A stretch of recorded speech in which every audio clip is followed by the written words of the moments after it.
Hello, everybody. I didn't want you to think that I was skipping out on the class because the lecture for week 4 is actually a video that I made nearly 4 years ago when we did Youth Men Online then. And I'll be honest with you, I enjoyed my lesson so much from that week then that I didn't think that there was really much more to add. The class notes, we still follow that diagram. We're still teaching the same principles when it comes to having a purposeful youth ministry.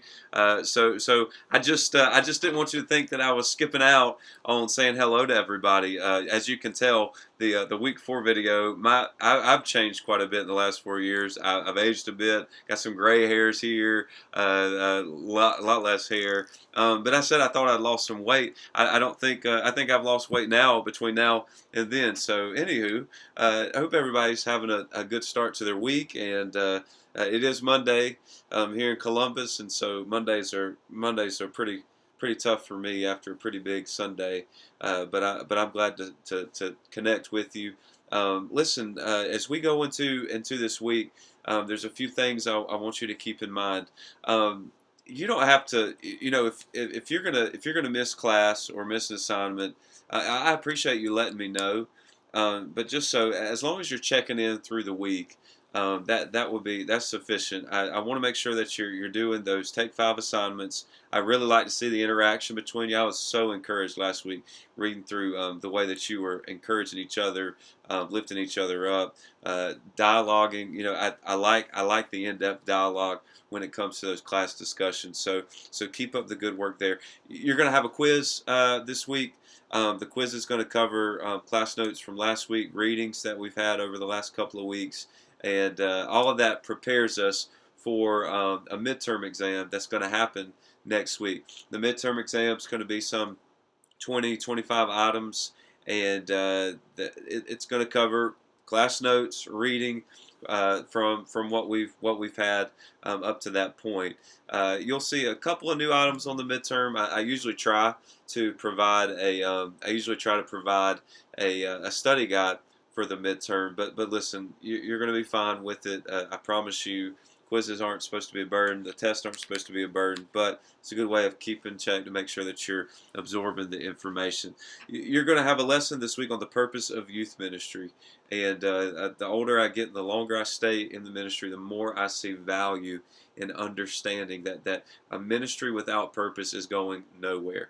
So I know that this lesson kind of has a purpose-driven life slash saddleback look. Rick Warren was pretty insistent that churches have purpose statements. But honestly, if you don't know why you exist, how are you going to lead people? You have to know why you're here and what you're about. A purpose statement helps that. It's going to get you to consider why the ministry exists, and the philosophy, of course, behind the ministry is how we carry out our work. So I'm going to give you what I'm going to give you is, and you're going to be the first to see this, other than the leaders of our church. I'm going to give you the document that I'm going to present to Midway Baptist in 2020, just to give you an idea of a philosophy of ministry. Of course, our purpose statement has not changed at Midway. We still exist for the same reasons. We exist to help people to know Christ, and we do that through preaching of the Word of God, through proclaiming the gospel. We exist also to help others grow in their relationship with God. And so we do that through our discipleship groups. We do that through Sunday school. We do that through small groups. We do that through regular ministry of the church, helping people grow. And then, of course, we want people to tell others. So showing that through verbal testimony, through door to door, through mission opportunities, through making disciples, fulfilling the Great Commission. That the purpose statement hasn't changed. But just because our purpose statement hasn't changed doesn't mean that the direction, the vision, the philosophy of the church doesn't change. We continue to make improvements. We continue to adjust. We continue to create different methodologies for sharing Christ. So I just wanted you to understand this lesson this week is going to be about the purpose statement, building the purpose statement, and who you can reach with said purpose statement. So I know the lesson is going to be a bit longer. It's about 30 minutes or so. Please take the time to listen to it. You have class notes for the week to go along with it. Answers are provided there. I know that you know quite a bit of the information we're going to cover, but the point is, I want you to see how important it is to have purpose behind your ministry. So make sure that you're looking at that. Also, the prayer module forum, it's for you guys. It's for me to look at and to pray over through the week. If I have something that I want you to pray for, which I will this week, I'll have something to post for my own life and my own family for you to lift up. I would appreciate that. But be encouraging each other. Pray for one another.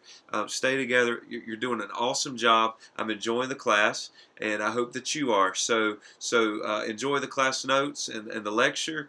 Let's get started on that quiz. I'll try to leave it open the whole week. Last week, I believe I cut it off after a few days, and some were a little late to the party doing that. That's fine.